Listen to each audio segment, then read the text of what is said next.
Not to say that we can necessarily do justice to the complexity of it, but in an effort to genuinely try and to be aware of like how this process continues to unfold and evolve. There's still a civil rights movement, and in many ways, um, what we might be talking about today is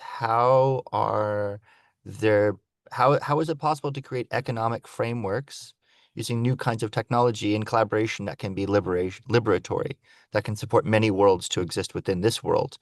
And I would not suggest that we come to this session with expertise, like we know. I think that's a problematic way of saying that somebody knows how to do it, but rather these are necessary steps in asking questions and beginning a process with integrity. So it's a huge space, and we acknowledge that. Um, but I believe there's real potential in the space of regenerative economics and how it intersects with different technical frameworks and legal frameworks and collaboration to be a force to allow a greater like, diversity of voices and pluralism to live on this earth. And I feel very strongly motivated by that belief. And I know that Becca, Tica, and Giselle do too.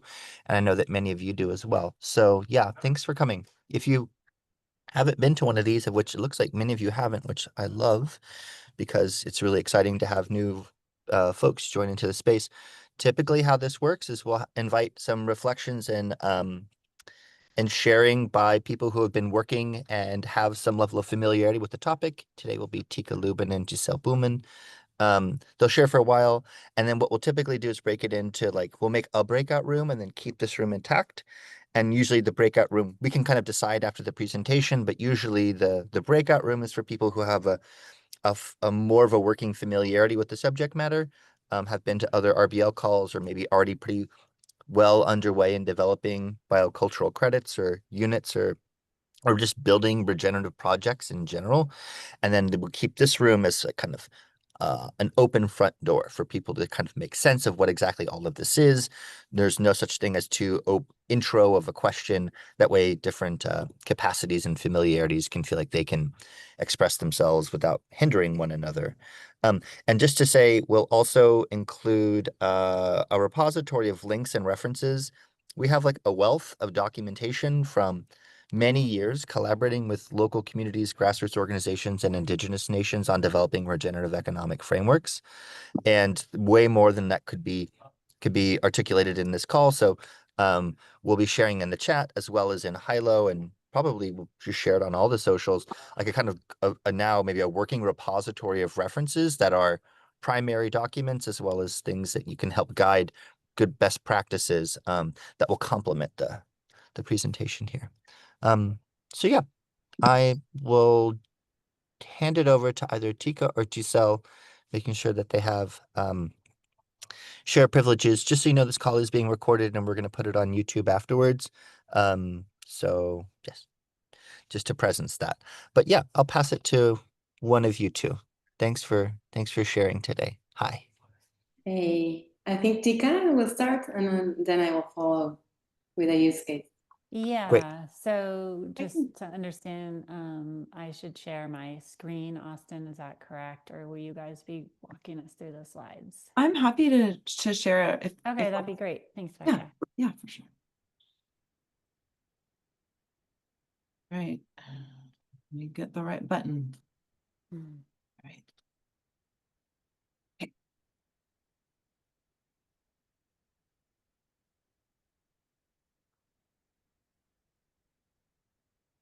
So let me just make Yeah. here. Go there. Do you guys want to say your roles and then? Yeah, so I've been working at Regen for about 4 years and heavily in the registry and specifically in helping folks who are developing methods and protocols to launch on our registry platform through our registry program. So working with them to finalize the authoring of those and get them through our internal review and then expert review.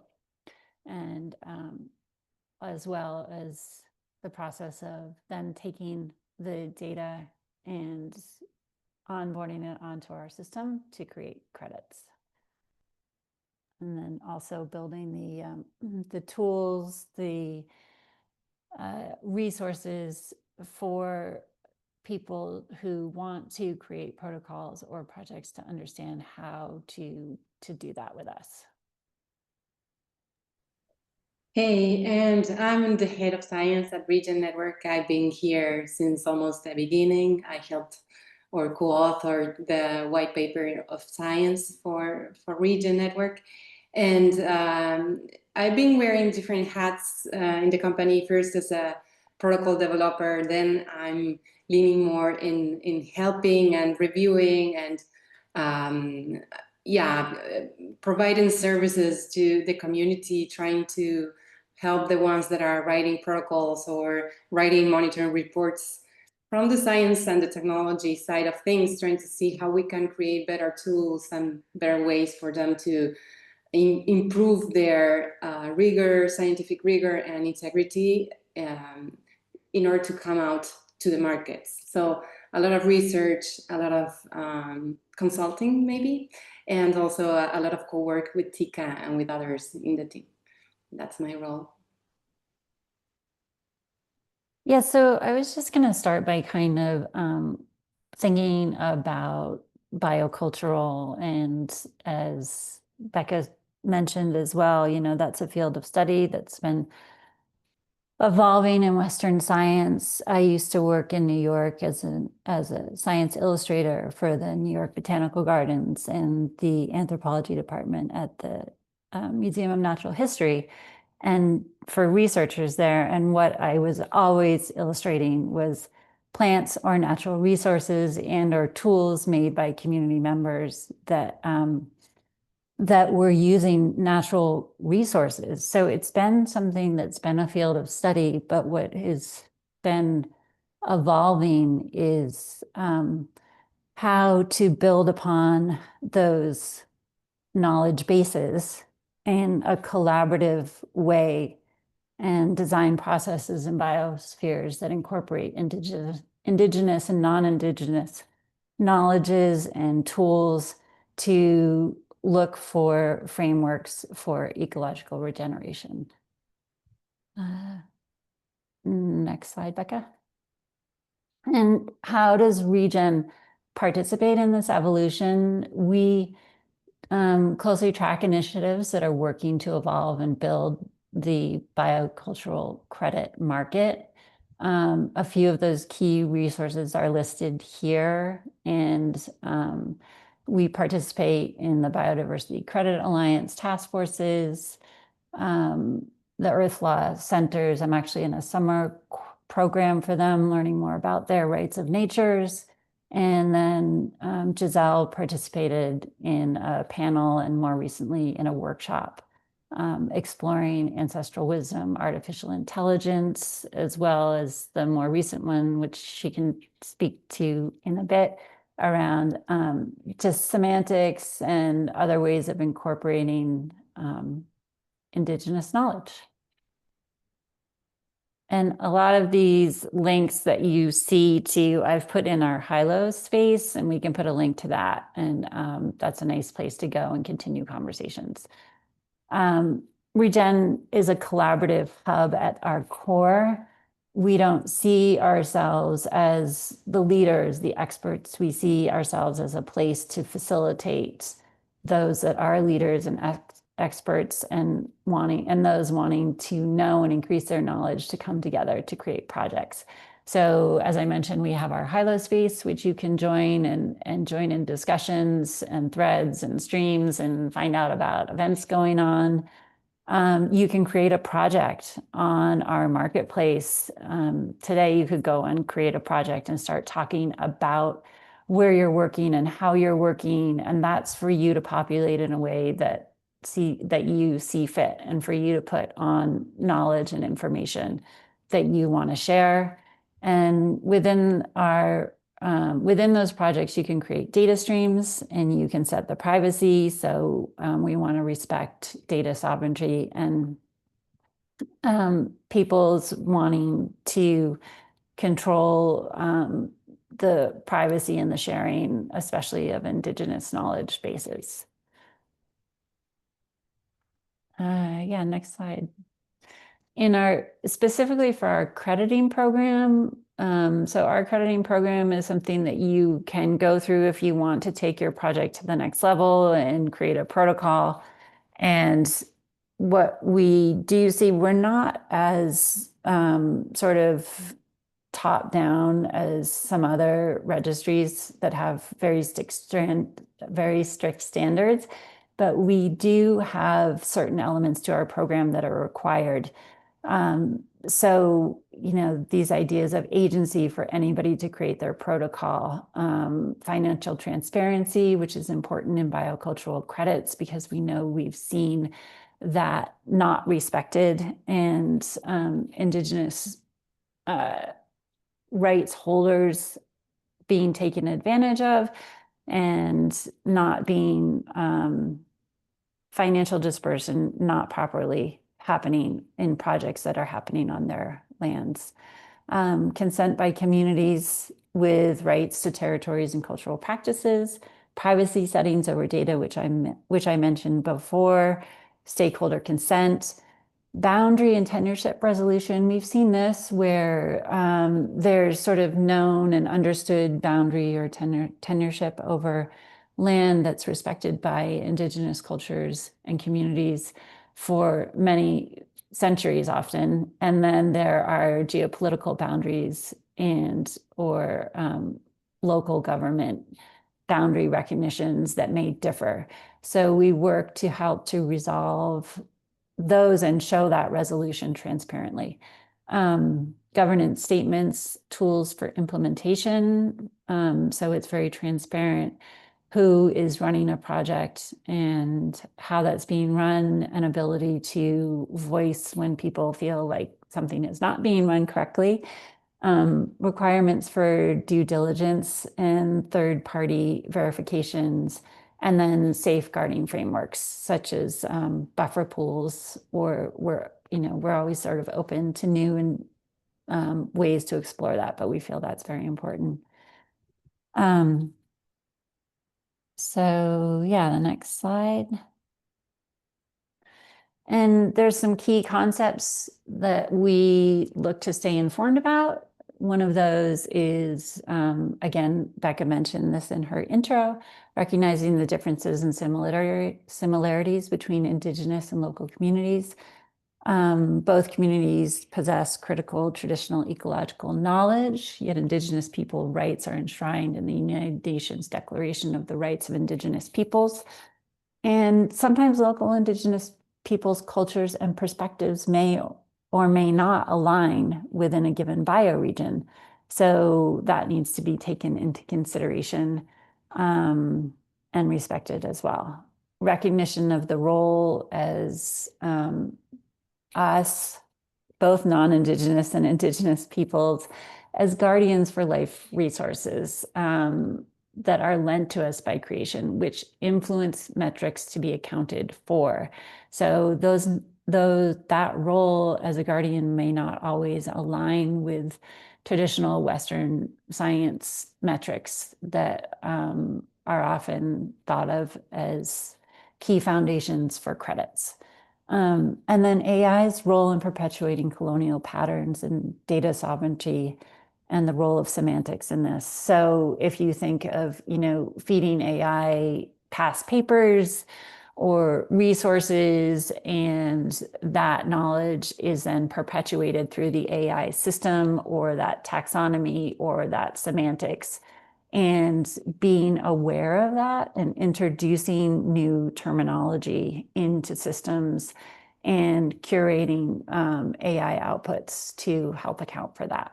And Gisel will speak a little bit more to this as well, given that she was just in a workshop about it, and specifically biocultural with a K, which you'll see in her presentation. So yeah, I hope that's helpful. Okay, so I'd like to bring some examples of things that we have been working on and collaborating with Indigenous peoples in Ecuador, and we have several projects over there. I will focus on one, which is led by the Ciecopai community, And we are driving that project with Yakum Foundation and with the support from Sea Mines and Natura Tech Lab as well.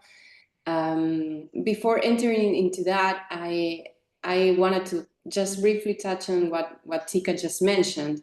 The thing you see here, biocultural, written with a K. It's something that I really didn't know about. Was on discussion, and in the webinar following a meeting and a presentation we had at Cali last year in Colombia, we had a follow-up workshop in order to think about the use of technologies, artificial intelligence, and how to collaborate with indigenous communities, being respectful of their cultures and their knowledge, and not being extractive or imposing. So there were really, really rich conversations. I don't have many takeaways because it's an ongoing discussion. And one of the presenters was presenting this biocultural with a K as a way of highlighting the respect to the ancient communities, and yeah, just presenting it as a way to embed it in our language as well. So next, yeah, this is no, the next slide. Below, yeah, there, the people of multicolors. This is the Siecopai Nation. They are wonderful people. They are only 800 people left under this culture, so they are what we would call maybe a culture in extinction, or in high risk of extinction. And they have their unique cosmovision. They live in the forests. They have their own way of using medicine. They have wisdom that they are kind of losing because of well, several things going on there. Like there are palm crops upstream that are polluting their rivers, so they are losing access to food and fish. They are getting more illnesses than they had before, and the young people tend to go to these areas to work, and they get kind of corrupted a little bit with, you know, money, or tempted, or alcohol even. So they have these things that they are facing and that are not helping for the youngest to come back to the community and listen and hear the stories from the older wisdom, the older wise people in the community. So what they are working now with this organization, with the Yakum Foundation, and the territory is very big, so there are several nations that are related to Siecopai that are also working with some other NGOs. They are trying to recover the roots and going back to the tales of the oldies, and trying to bring the youngs back in a way that makes sense for the young people as well. So trying to see how to harvest the forest and how to create products that are beneficial for financially, so that they can sustain and they can improve their communities, and also they sustain their culture. So these are kind of the challenges that they are facing, and also all the good things that they've been doing. Go to next slide. Yeah. This is what they always say. Without our forest, we cannot be Siecopai, and without the Siecopai, there would be no forest here. And if we go to next slide, we can see in the map clearly that's their area, kind of surrounded by a white line, and you can see in lighter green all the areas that are not protected by them are have been deforested and are now turned into crops or secondary forests. So this was a very big evidence. It was such a big evidence that what happened, if you go to next slide, I think, yeah, in 2023, they won a historical court justice. How do you say that? When you go to justice and you win something. You win in English, I don't know. The case. The case, you win the case. Well, they recovered a very big land that was previously their land, which was part of their forest, where they had most of the stories from the old people in the community coming from. And it was taken away for the government, and they proved that the forest that was protected by them during this whole time was in much better conditions than the national parks protected by the government. So the government decided to take that back to them. That's the area of Lagarto Cocha is in the frontier with Peru. So this was historical, and I'm putting there some quotes and screenshots from the news, but even in Argentina, we got the news of this historical recovery of land by the Secopai in our news, which was amazing. Next slide.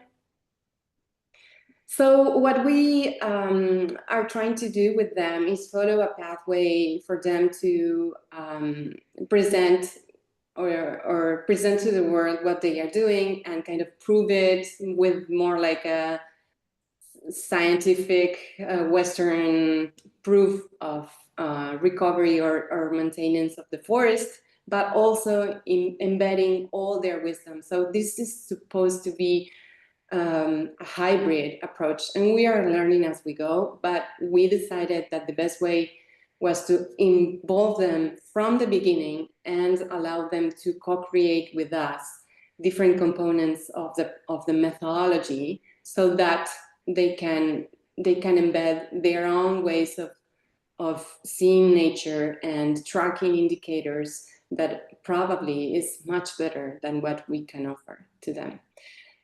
We are exploring the usage of the ERA. You can scan there the link, or we can post it in the chat as well. This is the umbrella species stewardship protocol that we have been using for other projects as well.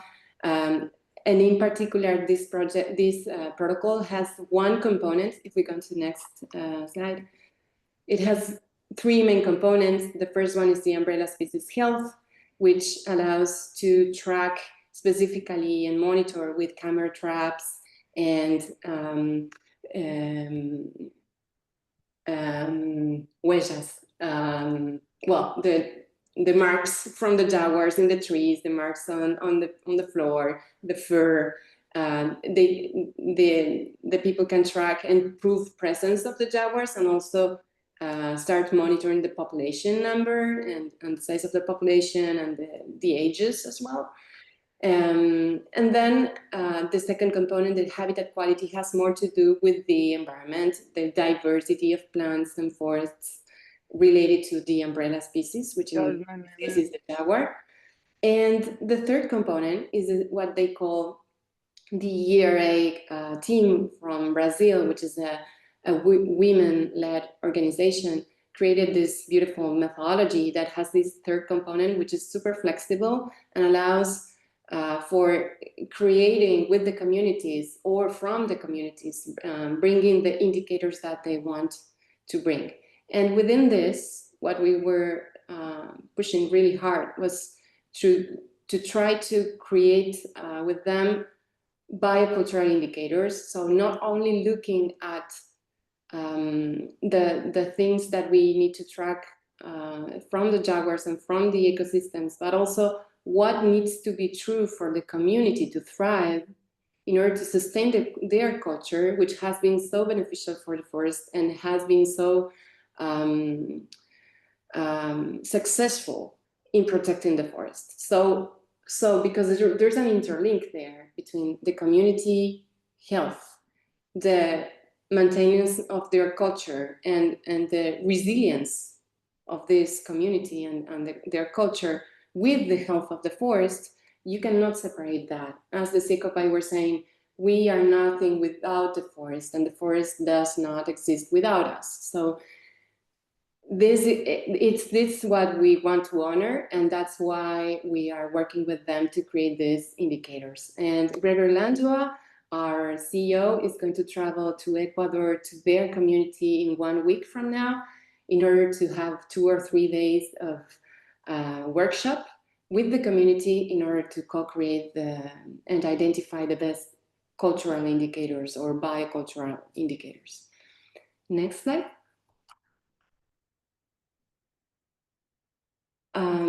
Yeah, and as I was saying, there's Natura Tech and Seamines. Seamines is a spin-off from Natura Tech.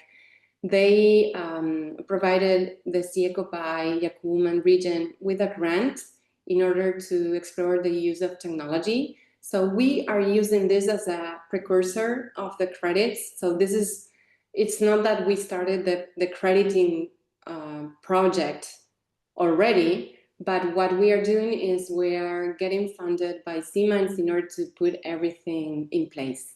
So with the money from Siemens, we are going to be buying camera traps. We are going to be setting up several gatherings like this one with Gregory. We are going to be training the guards, and we can go to the next slide. The first gathering already happened with Yacum and the guards. So we presented the ERA protocol and how it should be followed. We trained them a little bit on that, and then they were gathering around which are the trials that where they should be putting the camera traps. So identifying and mapping where they have seen jaguars or signs of jaguars in the forest. You can go to the next slide. There's a little bit of goal setting, budget setting, a lot of conversations around governance of data, governance of pictures that are going to be taken, who is going to decide what goes public, what is not going to be public. For instance, the locations of the jaguars needs to be protected because of the hunters. So it's something that shouldn't be public. We are clear about that, but there are many things about their culture that they have the right to decide whether that goes public or not. So given there's an NGO there that's coming from the outside of the community, and Regen Network as well is coming from outside, we are being very, very thoughtful and very respectful on asking and making sure that there's a governance process for the decision of the community of what goes out and what is protected. So yeah, this was really, really amazing. There's this other gathering that we are having in 1 week from now with Gregory going to that place. And yeah, I will be supporting with all the biocultural indicators. So we are learning as we go. And as I said, there are other projects like the Sharamensa project in the same area, which I'm less involved with, but it's kind of a similar process of involving the communities from the beginning and co-creating the indicators with them. We are also exploring other methodologies, and we are going to end up using the methodology that makes sense for them, and it's more flexible and adjusted to the budget. So that's where we are now exploring and learning with them. I think that's all, and I'm open for questions, and I'll pass it to Becca or Austin. Was there one last slide there that showed like how this integrates with some of the other stack that we didn't speak to? I think it's not mine. Not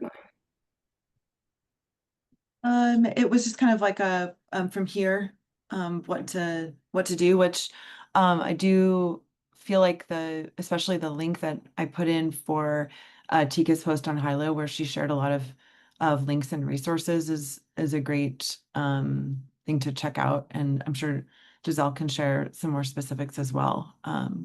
But thanks to you both. I feel like setting the stage at the highest level as to how we hold the concepts and the bodies of research and those that are working on, the thought around this work, and then doubling down into CECOPI. I think it would be nice to talk for a minute, maybe between Austin and Tica, to share a bit about the the work with Fundación Pachamama and the Charmenza project as just sort of this other like instance and where things have gotten, to the point of very like tactical decisions around agreements and what's shared, and there've been a lot of learnings. Maybe I can start because I was much more involved in the kind of early development of the project, and then I can pass it to you, Tika, because you're more involved in its current form. Yeah.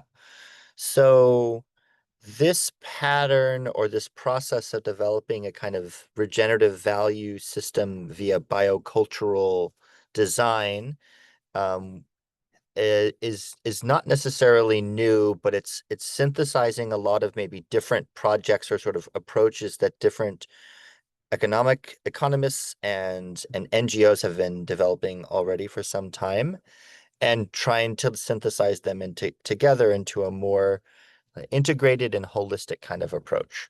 So a lot of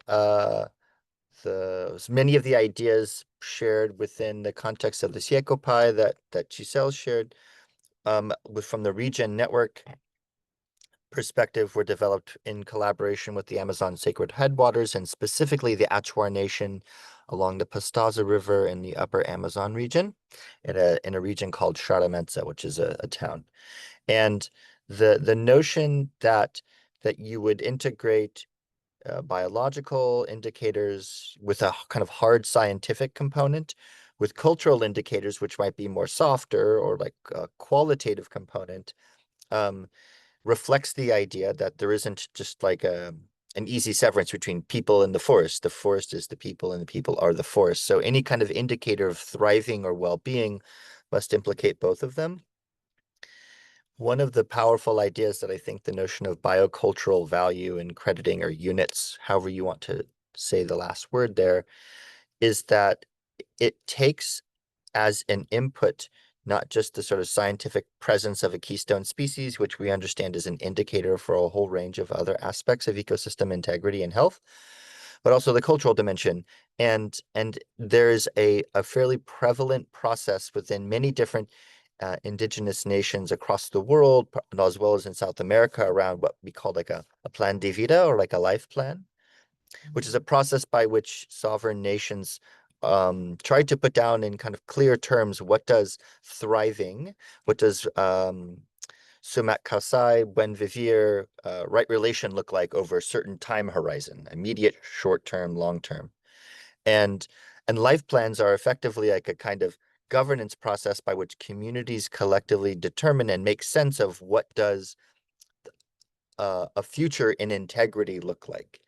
And they, of course, include ecological parameters, but much of it is cultural, like prevalence of language or the ability to have medical care within a community that doesn't require people to have to travel outside the community in order to get medical treatment, or how to not have to exit the community in order to receive a certain kind of education. Also to do with transportation, energy, a wide range of sort of social and cultural parameters.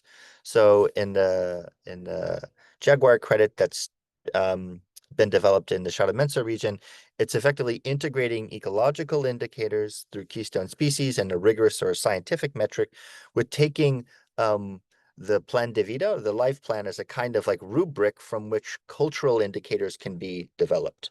So rather than saying these are the right cultural indicators, this broader paradigm of biocultural crediting can learn from what's already being put forward by IPLC, local communities, grassroots organizations, indigenous nations, like absorbing that and integrating that into units of value. So that's not just a life plan that's a PDF and it sits there, but it's made actionable and instrumental because it forms the composition of a kind of credit or unit or whatever you want to call it. So the Charamenza project also uses indicators of keystone species as well as cultural indicators from the Plan de Vida.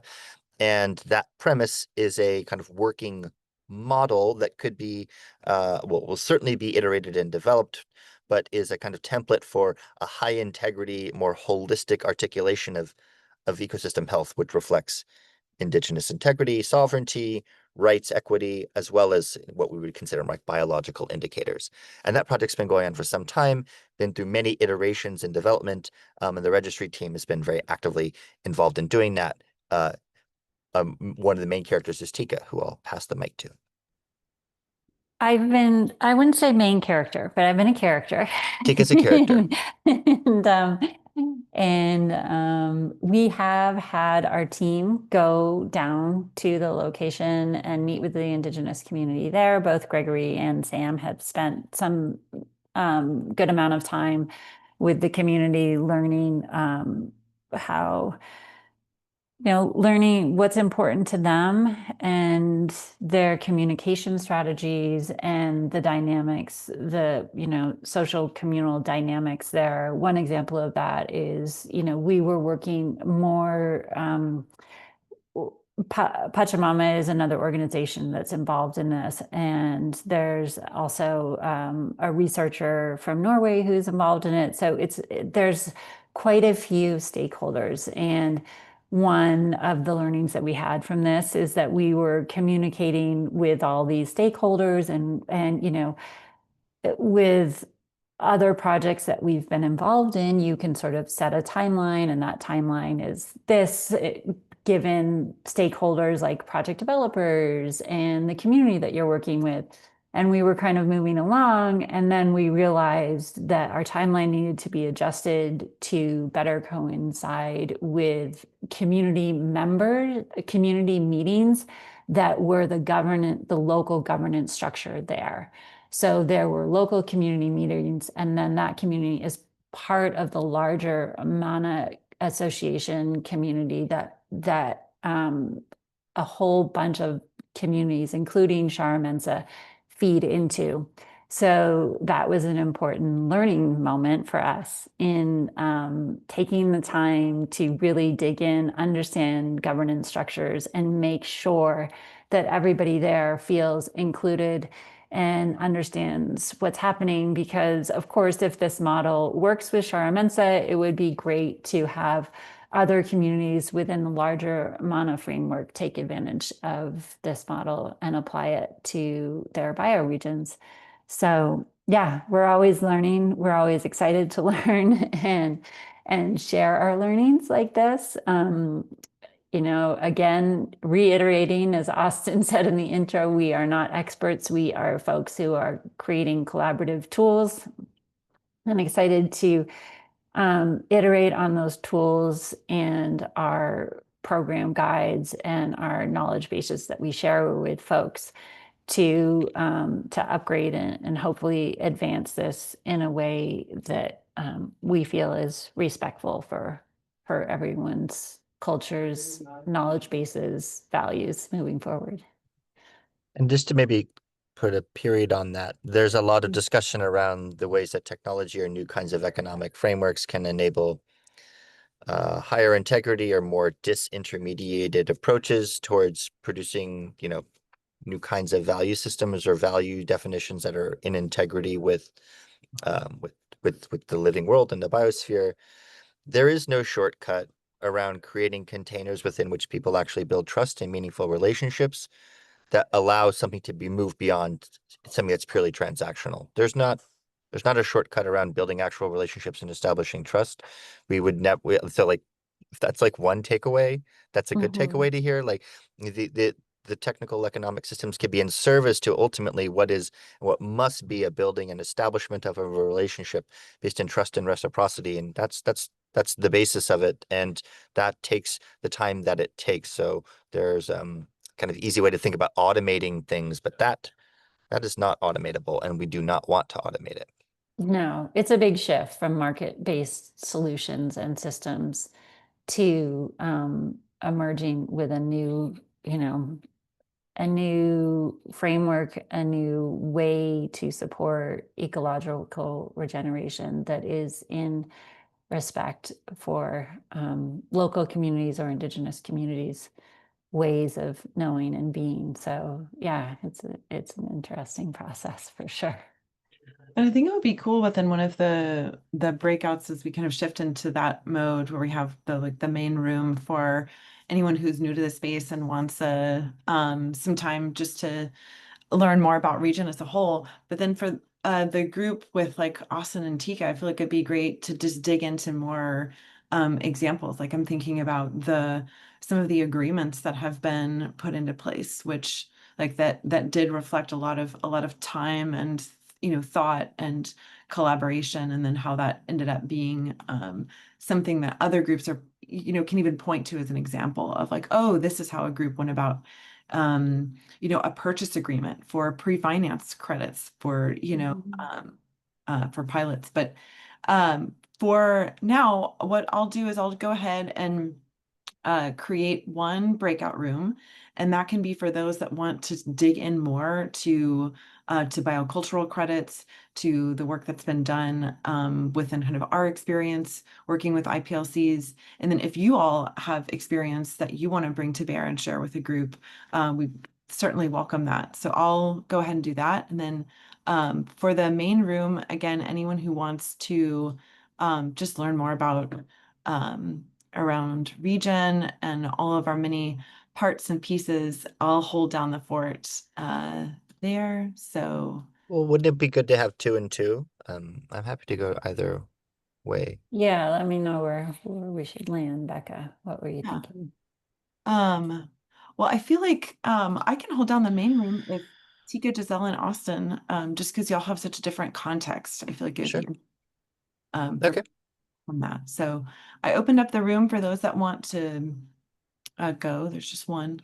So if you want to delve in deeper into understanding the nuances and the specifics of developing biocultural credits and value systems, collaborations with IPLCs, go into the breakout room. If you're here to get acquainted with the broader paradigm and like to introduce yourself, stay in this room. You don't go into a breakout room.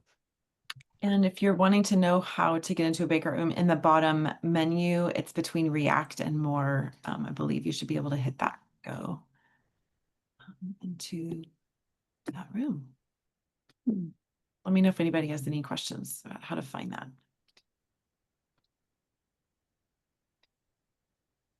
Oh, there we go. And we'll reconvene at the end for a few minutes.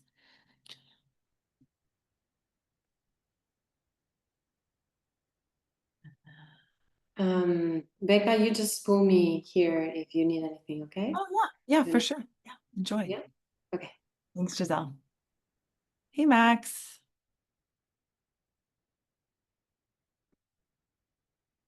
Hi, Irene. Hi, Max. How are you both? I'd love to just dig in with whatever's on your mind, what brought you here, what questions you have. I'm happy to give like a high level on Regen to orient. You all kind of tell me where you're at, and I'll meet you there.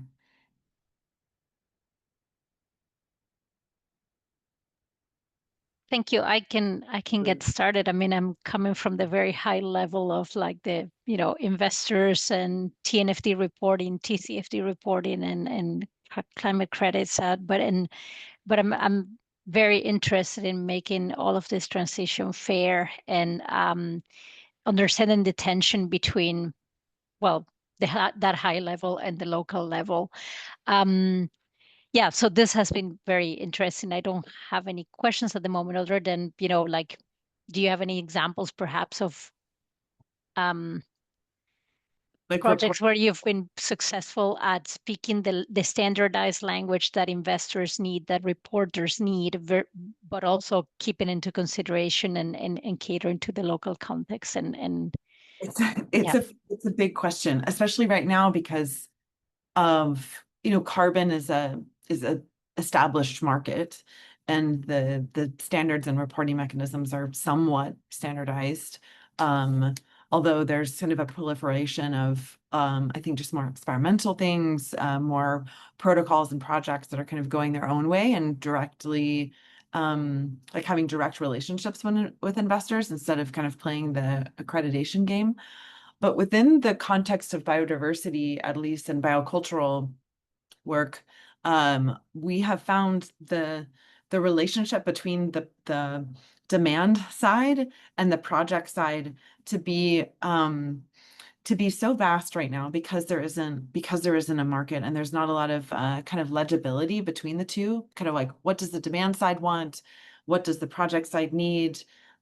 So our learning so far have been based in having, and I'll share my screen to kind of walk through some examples, but is having this kind of clear layers of like narrative storytelling is very strong and has like clear kind of benefit impact language and just even like icons, so that it can be pretty legible what is being talked about. And then underneath that, having the data and the reports being accessible, but not so much so that it makes it hard to interact with.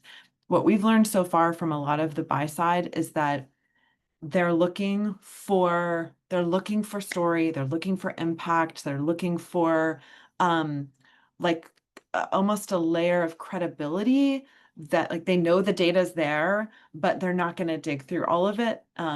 So one of the things that we've explored is there are certain like marks of credibility. One might be like having things third-party verified or having things certified by like, ICBCM within the carbon space, these different kind of like bodies that endow something with credibility.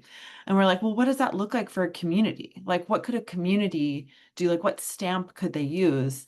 And one that we're like kind of holding true to is like radical transparency. So I'll show you some examples of what I mean for a second, and then want to make sure, Max, that this is kind of covering your bucket as well.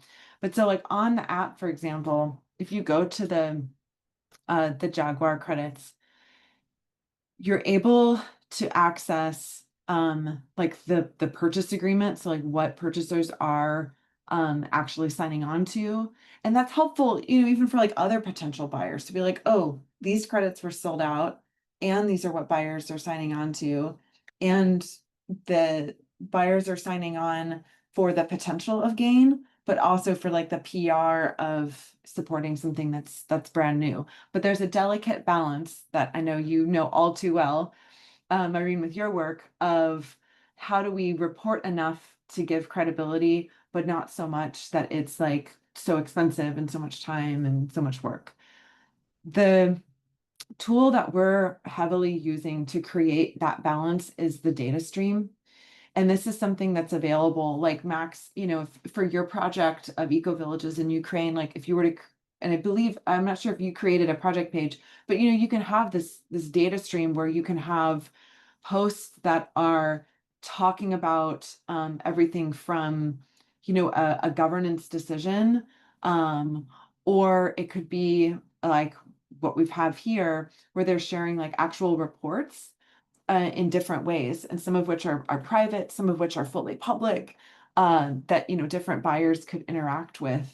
So this is our most recent attempt to make that connection between like the project need and like the buyer demand. There's a lot more that we're trying to do. One of which right now that we're building out is a kind of a process where there are requirements that have been outlined by a certain accreditation system or a certain protocol, that those are paired with whatever submitted materials there are, and automatically just using AI as the first pass, going through those requirements to make that process more efficient and make it to where more folks can kind of like tap into it. But I'll pause there and see if this is kind of the headspace that you're in, Irene, if that's kind of helpful learning so far. We have had buyers, so we sold out of these pre-finance credits for this project. But it was a relationship. It was very, old school, like building a relationship with someone and then really centering them on kind of like the impacts and benefits of the project using this page. Thank you.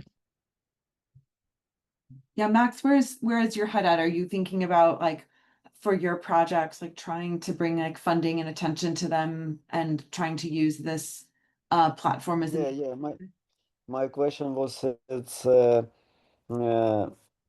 because I need support because We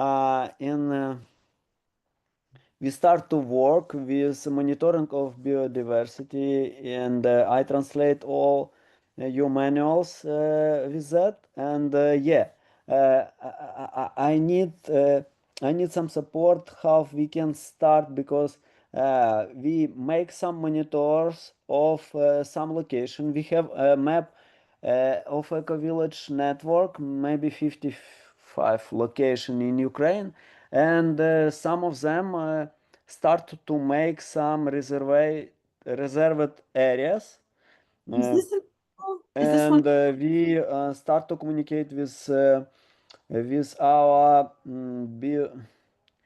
how it is nature stewards, maybe specialists, experts, and oh wow, oh, can you send me this? Wow, Zhytomyr region, somebody do that? Yeah, in Ukraine. Is this your, this Wow. isn't your project? Lagulsk, yeah, it's not, it's our location. Wow. Ah, Oh. Can yeah. you send me link to that? Sorry. Yeah. So did you create this page? No, Ah, maybe cool. somebody. It me not. No. Ah, But I work with it's our location. We work with that, but I doesn't know who does it, and I ask my friends. Wow, it's so interesting. Ha! Oh yeah, my they God.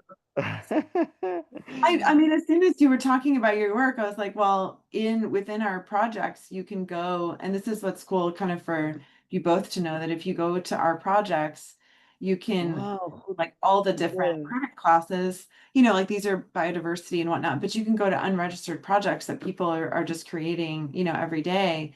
And you can see they're from really like all over. And I knew there was one from Ukraine. I was like, oh, is this you, Max? I don't know. Uh, let me see Yeah, if it's our location, and I work with them, very active, and maybe it's our man. I ask for him, and maybe because I sent a lot of information. I make a lot of manuals, translate it, how to do that, but maybe they read and do that. Yes, I don't know. yeah. Uh, Well, what? this is kind of like at the for so many projects, and yours sounds like an example of that, where they're really early on. But what we're seeing is that it's really important when you're really early on to try to go ahead and start developing relationships with potential buyers, and like generate demand from the start. But you need something to do that. You need something to point these potential buyers to. And these pages are great because they can just, it looks and feels official. It has kind of more of that credibility. And you can add whatever, imagery and the data stream, like you can add documents to it to where as you mature, you're just building a bigger and bigger, story that has a lot more kind of history than something brand new. So one of the things that we highly recommend to new projects is to like go ahead, create a project page and have it be an exercise in like how you're communicating why someone should care about your project. And then start to, as you share that out with different potential investors and buyers, see how they interact with it. What are they excited about? What are they less excited about? And then by the time you're ready to, use a protocol and develop, projects and issue credits, you already know so much about your buyer class that there isn't like oh shoot, we have credits, what do we do now? Conundrum, which has happened, before. And it's a ton of work and money and energy to develop these credits. So we're trying to open up that early kind of like demand signal, like work on your narratives, figure out what people are getting excited about. And, to Irene, to your work, what like expectations do they have? Like, do they expect certain reporting? Do they expect certain certifications? Because you need to, you obviously need to kind of know what the expectations are. And curious, Irene, what kind of are the trends that you're seeing, like the expectations that you're seeing around like reporting and what's your kind of view of things? Um, uh, well, Oh, hang on Uh-huh. just a second, Max. I want to let Irene answer, and then you come back. It sounds like you're excitedly digging into this project. Go for it, Irene. So at the very high level, many of our clients are reporting according to the Task Force on Nature-related Financial Disclosure and TCFD. So they would, and the metrics for that are still being sorted out, and like, you know, there's a lot of debate, but like, to the extent that TNFD already includes a social component, that, you know, they are paying attention to that as well, or how can they use a metric for both. But I think one of the pieces of the presentation, for example, that stuck with me with when you talk about keystone species, right, and how like that could, you can make the translation on like, this is one metric that, you know, one of our clients could use, for example, or make sure that it's like, whereas it may be the same species that has a certain cultural significance, or that's how I understood it. So like the more translation that would be useful. But yeah, in general, yeah, like our clients are very worried about the risks posed by climate change and biodiversity loss, and they are interested in seeing how they can, well, what they can do about it, not only in assessing the risk in their portfolio, but also on the positive side, how can they invest more in solutions like this. And yeah, there's a wide range of clients, obviously. So Yeah, and that's really the learning with ERA Brazil with that methodology, and then using it with the group in Ecuador was like, it felt awkward at first to I don't know, to almost like distill so much complexity culturally and ecologically into like a keystone species. Like it felt like a blunt tool, but at the same time, it's also very compelling to say that like this species, this jaguar, and these human populations of indigenous people are tied, you know, like their fates are tied. And if the jaguar is doing well, then the forest is doing well, then the people are doing well. So yeah, it's a really interesting keystone species, not just for ecology, but literally for like indigenous communities. And in that way, it becomes just as complex as the whole system, which is very hard to do because we know carbon's certainly not doing that. And that each community is going to have a different way that they articulate their relationship to that keystone species, but there's room for it. There's room for it within the methodology. There's room for it within like, you know, the marketing and narratives. And what was cool was that the main buyer of the Jaguar credits was actually a tequila company that has a Jaguar as their on their label, as their like, you know, an image. So for them, like the Jaguar has a lot of meaning, and they want to give it more meaning to say this isn't just, you know, an animal on our bottles, like we actually care. So I agree. It's become a surprisingly powerful tool. Now we want to see it. Like we've got some folks that are working on what is it? The speckled bear. They're trying to use that as a keystone species with the same. No, it's almost like you have to carefully pick, you know, what that species is, and you know, make sure as much as we can that it is kind of an indicator. So yeah, I think we're going to see more projects with different kinds of keystone species coming out. The demand for that is just, it's going to be an experiment for sure.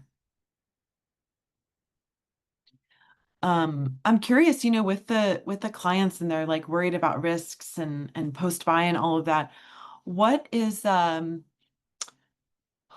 of filling their risk bucket? Like what's putting them at ease? What's giving them more kind of like confidence, or what are they looking for?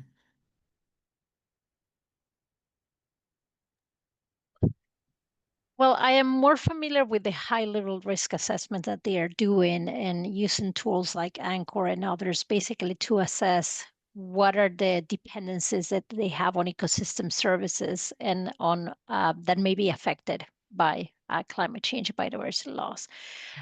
So that's the high level, and then for them, then they say, I'm going to focus on this particular theme or region or industry because that's where I have the biggest exposure in my portfolio. So they obviously, a lot of them are very worried about the impact on the agricultural sector. So that could be one of them. And I think they're also trying to figure out what to do with scope 3 emissions and what happens in the supply chain, because that's largely still a black box for a lot of the models and a lot of the work that they do.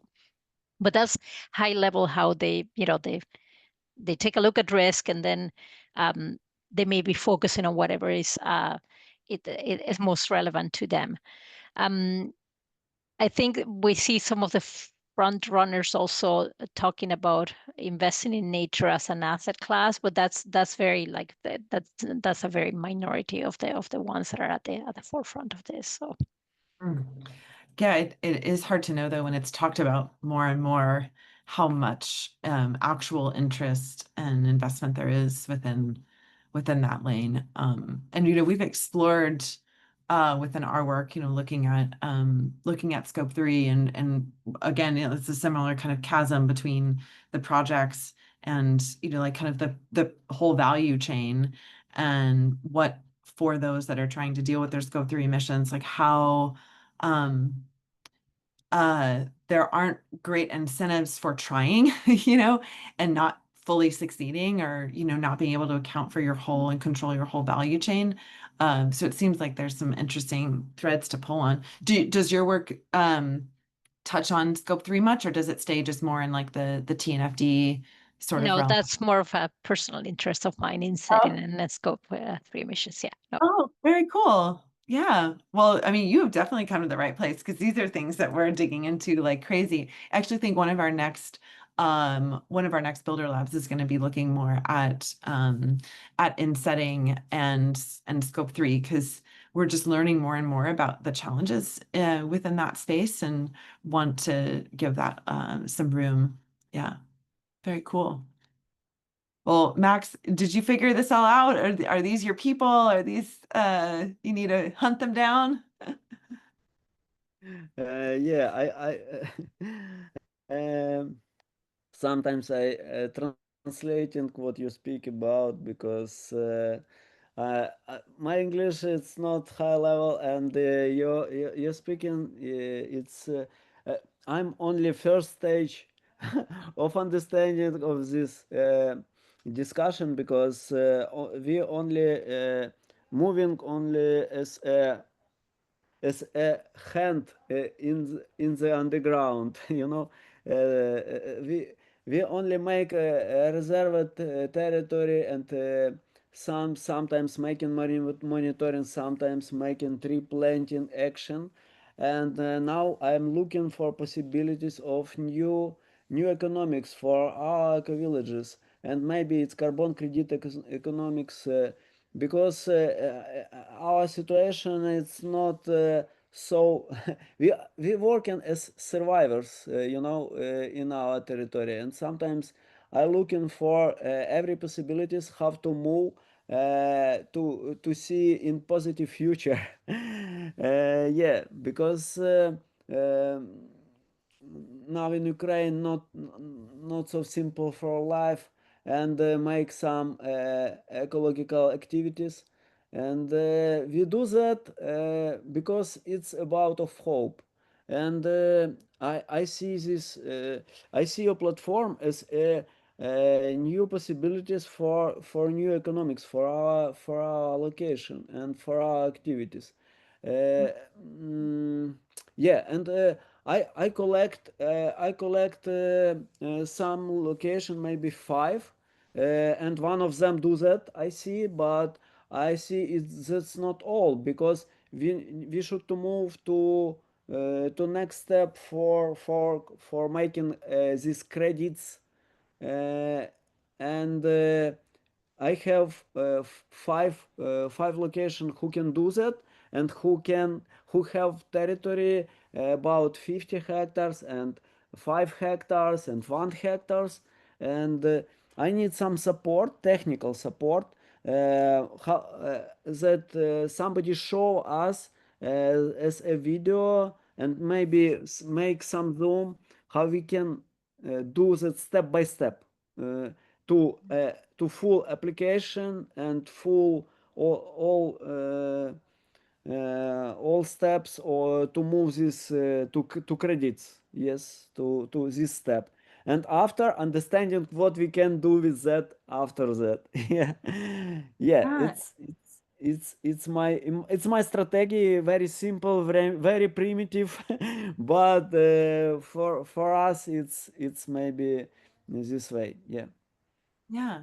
Yeah. Well, I understand, you're trying to do something that's complicated, and you want to just really like support an actual place. So, yeah, I feel like, Maybe you work in Messenger, and we can make some communication in Messenger for faster communication and yeah, ask well, I think something. that there are a lot of people like you that are trying to like get a project off the ground. So what I actually recommend you doing is, um, well, I know that Tika shared a meeting link to like meet with her. Um, Yeah, I put a meeting in calendar, uh, yeah. maybe next week. Yeah. Yeah, I think that's a great place to start. Uh, Okay. and and then she's a super resource. So that should be really helpful. And then here's some Okay. other, I would definitely recommend digging through, I'll put it in chat with just you. On the Regen Registry site, you'll see the credit protocols at the top, and you'll see just like different examples of how folks have tried to like create credits, to give you like, should you be thinking about like a stewardship approach or biodiversity, or like how do you want to kind of like package your work in a Okay. way that people will support, or is it just like investors, or um so I think that's a nice place to um yeah, a nice place to start. And it'll describe kind of like what we offer, like what we do. um this space, Regen Builder Lab, is like such a great space for where you are, because you can literally come to each one, and we create space normally in the beginning to say like who's got new projects and who's got questions, and we can like work through your questions and invite other people that are also new as well. So definitely use this Builder Lab space every month to be like, okay, I looked through this, these are my questions, this is what I want to do, what do you recommend? Happy to make sure the space supports you. Okay. Yeah, for sure. Okay. Thank you. Thank you for your support. Yeah, definitely. Um, unassigned. Uh, it's super weird. Okay. Um, I am going to go back. Well, it looks like other folks aren't in the room anymore, but head back to the main room and see what other kind of like takeaways folks might have. So I'm going to broadcast a message. That's weird. Okay, most people left. Okay, that's cool.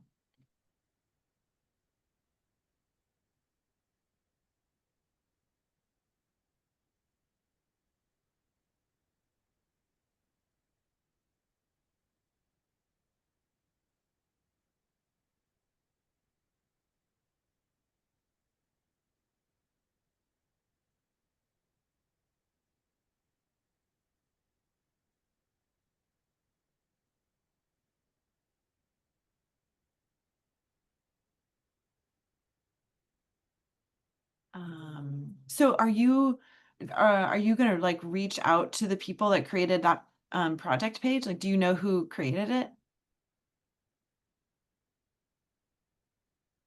Okay. Yeah. I think that everybody finished, and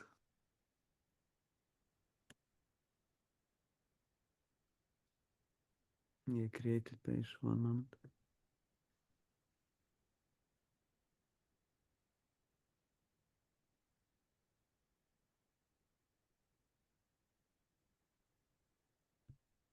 Okay. Here you go. Yeah. Well, go I ahead. think I need sometimes to working with all information, and because I make some protocols in author as note taker, and after maybe I prepare some question and continue to dialogue. Yeah, definitely. I'm gonna send a message out. To everybody.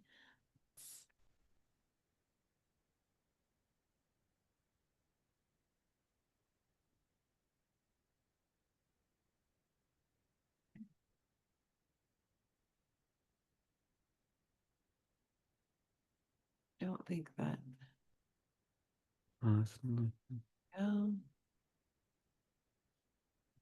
Okay, great. I think that'll pop everybody back into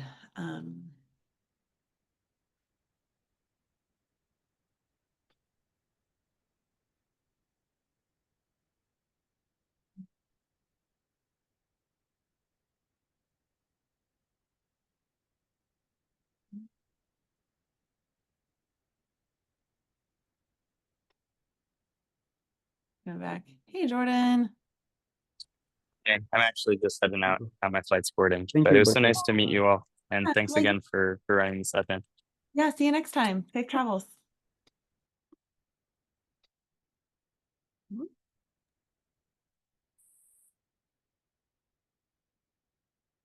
Hey, I mean, I have to go too, but thank you so much. This has been very helpful. to meet you. Yeah, and I'd love to just have even a separate follow-up to dig in more. But thanks for coming and sharing your insights and questions. Thank you. Bye.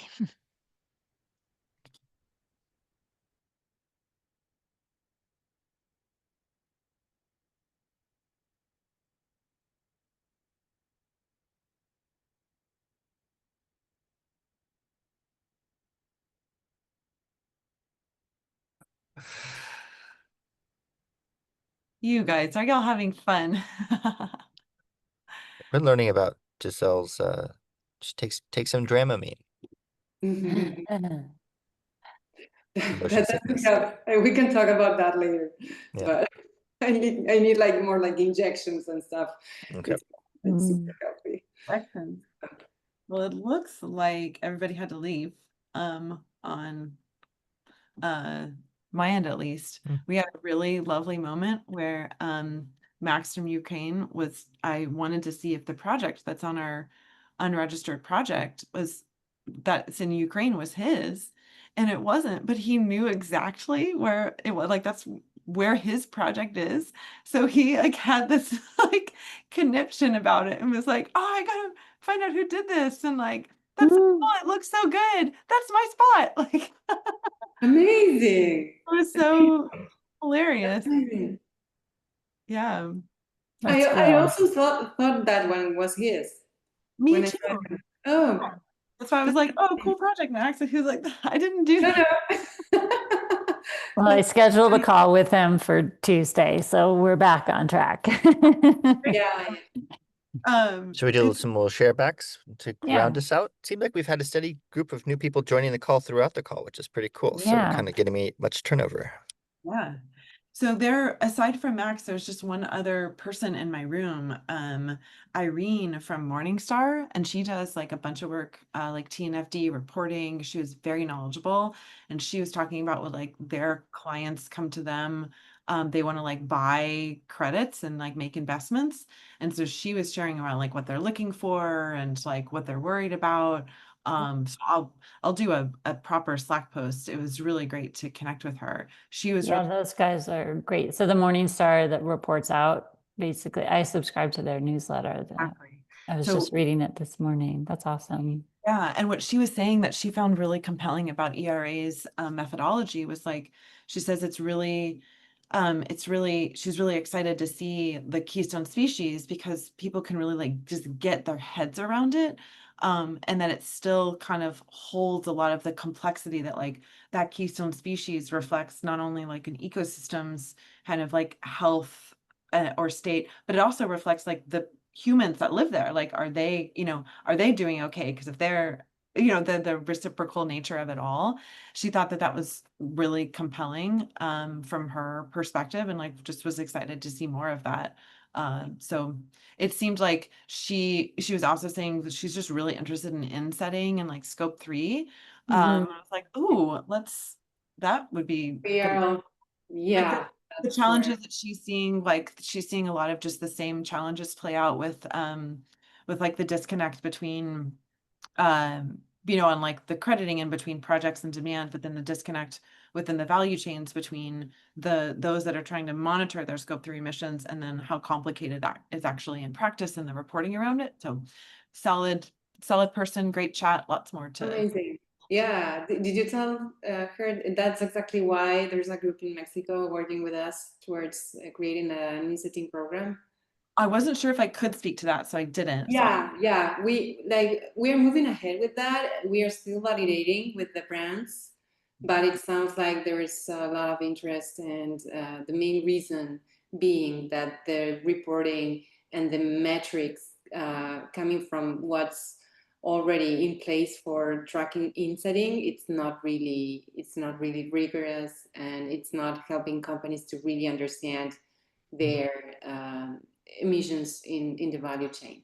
It's really hard to track the whole value chain within the protocols that already exist.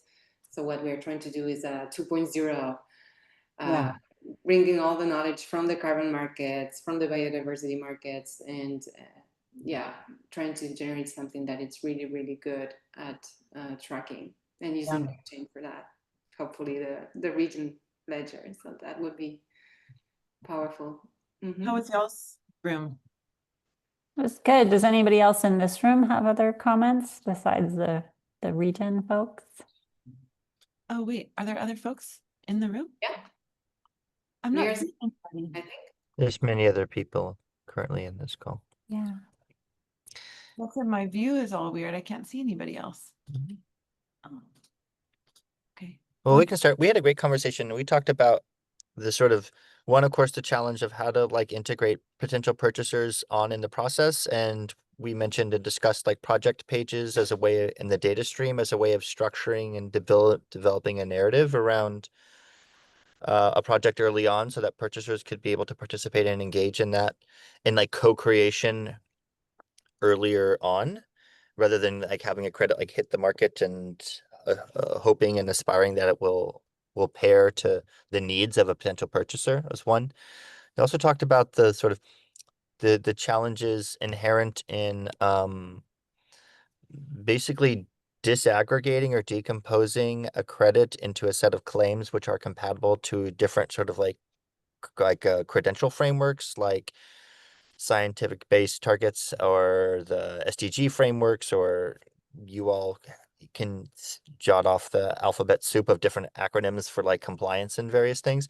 And so we were discussing like how can we better develop systems in the future so that you measure once and report many times, or report across many different sort of like frameworks of like reporting. Like what are the terms and criteria of that?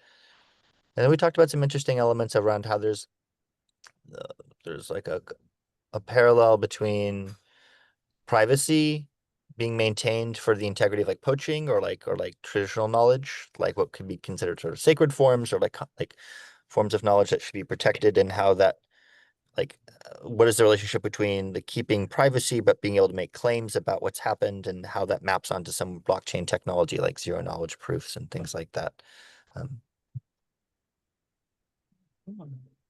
Well, as There's we more, but yeah. to like continue any threads on this, just to share my screen for a minute so folks can see.